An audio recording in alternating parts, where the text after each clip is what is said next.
South Africa is about to become one of the first world country very soon.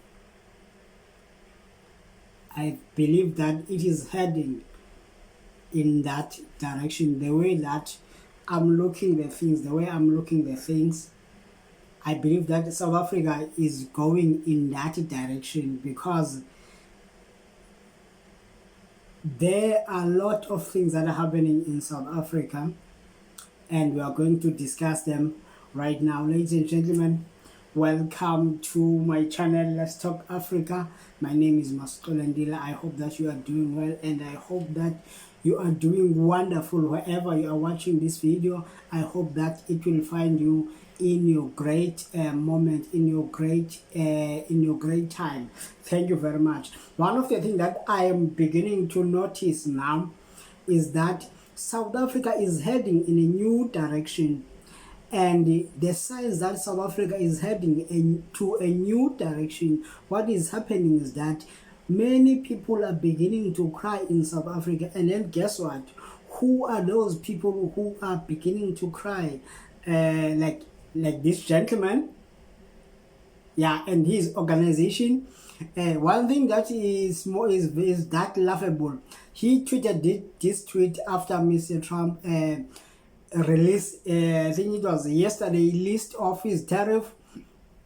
Yeah, it was the yesterday list of his tariff. Like the South Africa was there, and also South Africa was being charged 30% tariffs.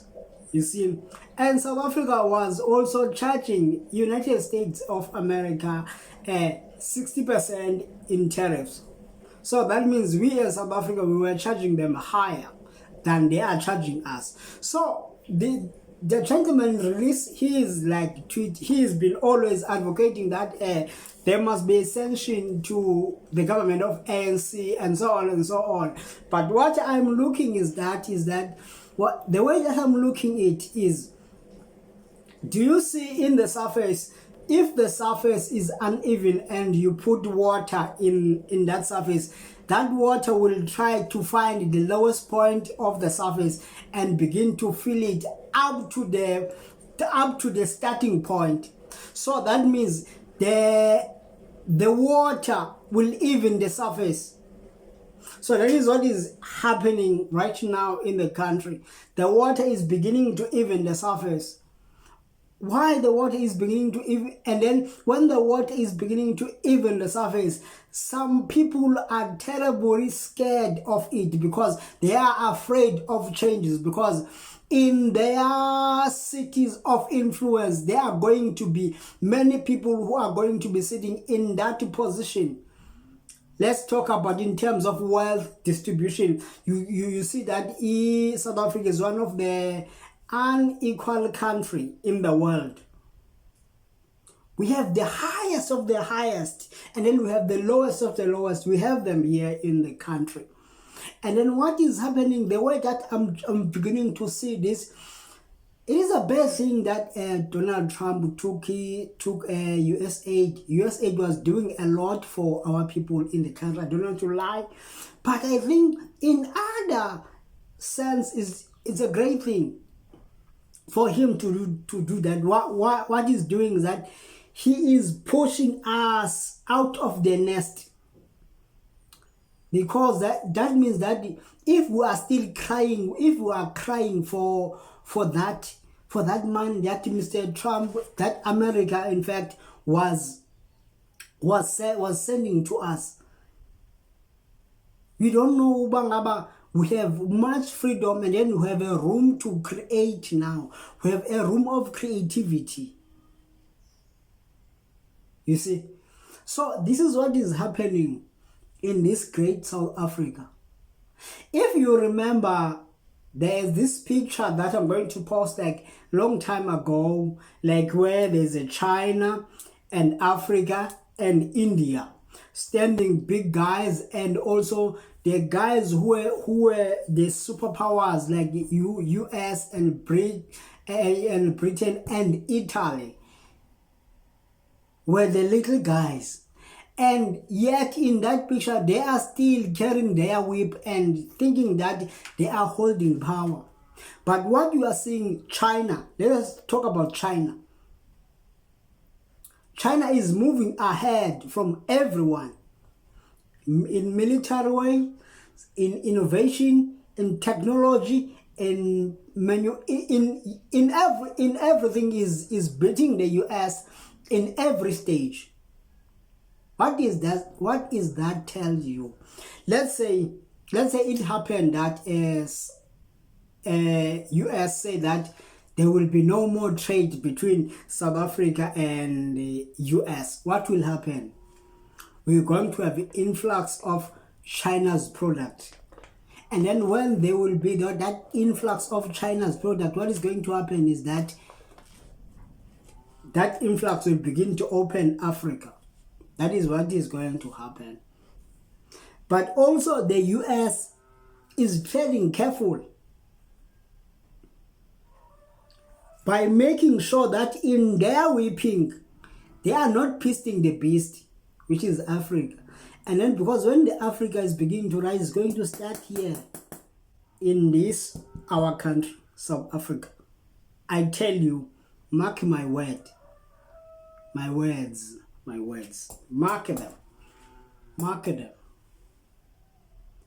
There's something that is beautiful that is happening. If you see like in your skin, like a pimple, like growing up in your skin, you must know that in like the previous stage of the pimple were unseen, but now they are beginning to show up. So when they show up, it is their last stage of reaction. I'm not sure if you get my analogy, but it is what it is. South Africa. Hey, I'm very excited. Let me just play.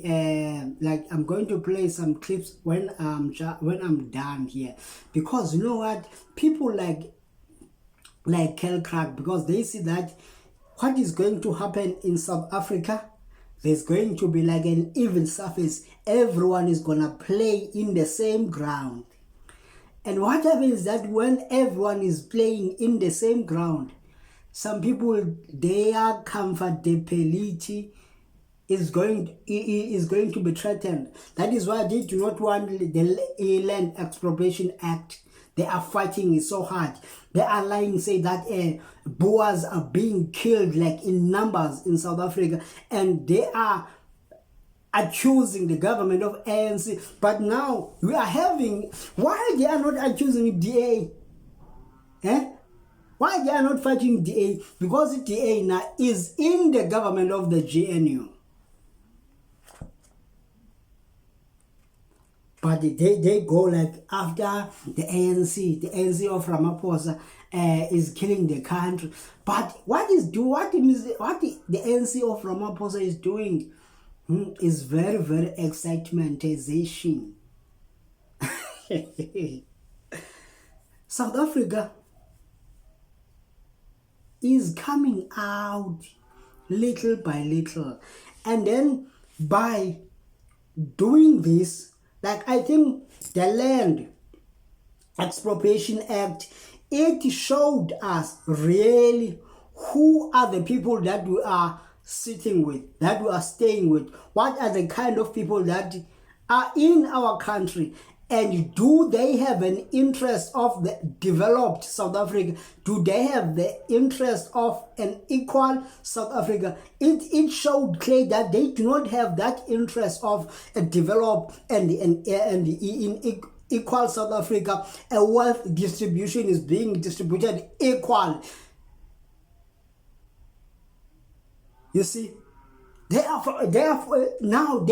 being threatened when they see things like the land. They say, hey, our wealth has been here, now is going to be taken.